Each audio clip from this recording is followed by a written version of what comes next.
Miguel Hidalgo y Costilla lived between 1753 and 1811. He was a Mexican revolutionary priest who is called the father of Mexican independence. He led a revolt against Spanish rule that triggered a series of military and political events, culminating in the achievement of Mexican independence in 1821. Miguel Hidalgo was born a Creole.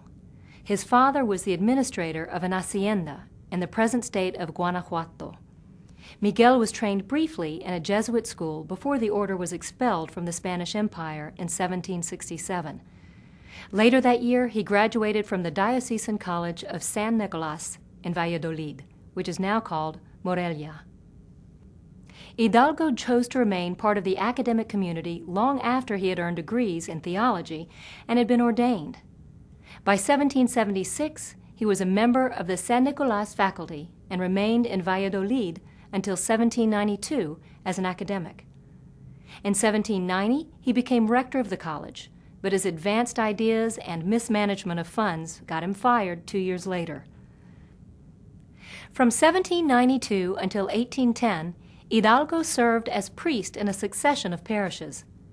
While living in San Felipe between 1793 and 1803, he turned his house into a salon and promoted French theatrical works, orchestral music, dances, and literary discussions. The Spanish Inquisition investigated these activities but didn't press charges. When Napoleon invaded Spain in 1808, it inspired thoughts of independence in Mexico. Hidalgo's search for intellectual companionship had brought him into contact with prominent Creoles throughout the region.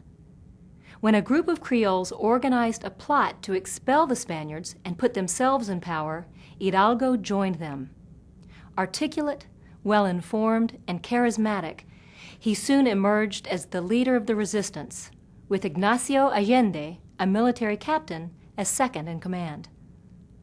While they were still laying their plans, the conspirators were exposed in early September 1810 and forced to revolt prematurely. Hidalgo put their half-formed plan into effect on September 16th by ringing the church bell and delivering an impassioned speech to his parishioners, calling them to revolution.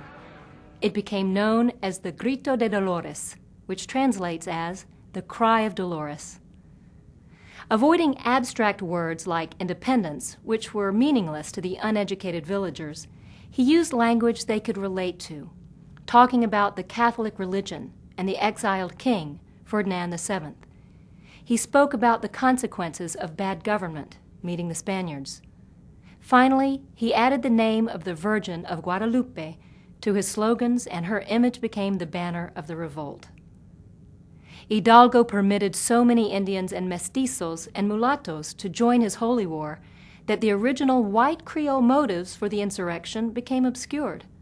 The rebels swept through the Bajío, burning and looting, until they overwhelmed the mining center of Guanajuato on September 28th.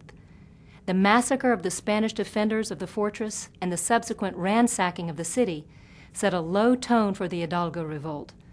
Hidalgo took Valladolid in mid-October and then marched on Mexico City. His horde numbered more than 80,000 as it approached the capital.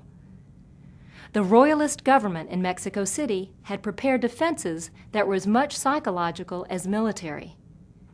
An intensive propaganda campaign had advertised the destructive horrors of the revolution and revealed its threat to Creole interests. Hidalgo found the local Indians of the Valley of Mexico as much opposed to the revolution as were the Creoles and the Spaniards. Threatened from the north by a royalist army, Hidalgo withdrew to Guadalajara to regroup, without attacking Mexico City. From his new base, Hidalgo tried to establish a separatist government and to relieve the economic plight of the lower sectors of society. He abolished slavery and restored stolen lands to Indian communities. But Hidalgo was egotistical, and his high and mighty attitude alienated Ignacio Allende's Creole faction. In January 1811, an opposing army moved on Guadalajara, and Hidalgo advanced east to meet it with nearly 100,000 men. The army had only 7,000 men, but they were highly disciplined. They defeated Hidalgo's horde and Hidalgo fled north. Suspended from command by Allende, Hidalgo was only a figurehead during the retreat.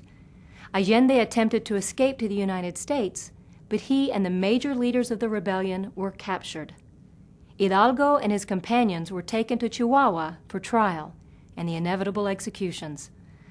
Aware that his enterprise had been a catastrophe, Hidalgo repented and signed a public retraction. He was defrocked by the Spanish Inquisition and shot on July 30th, 1811.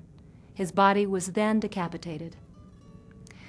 The martyred Hidalgo became a potent symbol of the independence movement that eventually succeeded, and September 16th, the anniversary of Hidalgo's Grito de Dolores speech, is now celebrated as Mexico's Independence Day. On that day, the president shouts a version of the Grito de Dolores from the National Palace balcony. Que nos dieron patria y libertad.